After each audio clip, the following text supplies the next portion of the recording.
કનૈયો ઘરના ઉમરાની બહાર નીકળી જાય, ભાકોડિયા પગે હાલતો હાલતો હાલતો અને માટી થવા લાગ્યો। મેરી કનૈયા ને મીઠી ખાઈ, મેરી કનૈયા ને મીઠી ખાઈ। કનૈયો માટી ગાય છે। એમાં એક ગોપીએ જશોદાજીને કીધું કે જશોદાજી,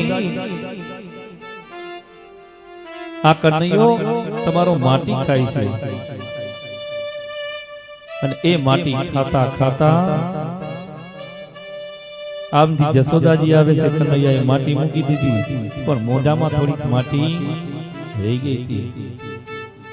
નાનું બાળક હોય ને, એ રમતું હોય ને, ત્યારે એનું માનું પૂરું ધ્યાન હોય ક્યાંને ક્યાં ખાઈ લીધું નથી ને, આ માટી નથી ખાતો ને, એને મોઢામાં શું નાખ્યું, જવાબદારી કેની હોય?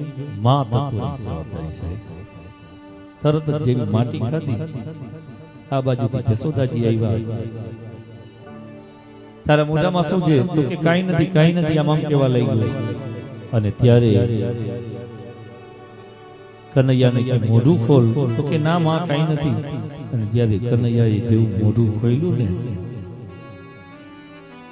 કોઈ તો એના માતા પિતાને હરિદ્વાર, કાશી, મથુરા, 4 ધામની યાત્રાઓ કરાવે, પણ આ કનૈયાએ તો 2-3 વર્ષની ઉંમરની અંદર જ, આવ બચપનની અંદર જ એની માને આખા વિશ્વના દર્શન પોતાના મુખની અંદર કરાવી દેતા હતા। સાહેબ, આ કનૈયો છે સાહેબ, આપણે તો શું કરીએ?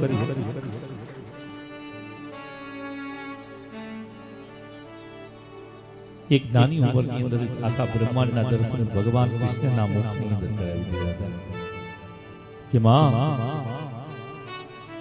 પાછું કનૈયાને ખબર પડી ગઈ કે આ માં માથે હાથ મૂકી દેવા।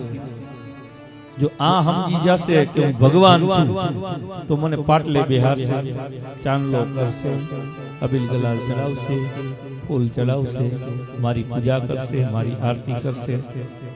એ તો આખું જગત કરે છે, પણ હું તો માત્ર ને માત્ર બાળ લીલાની અંદર આવ્યો છું, અને બાળ લીલા મારે કરવાની છે। બાળક બની રહેવું છે એની પાસે, મારે એની પાસે ભગવાન બની નથી રહેવું।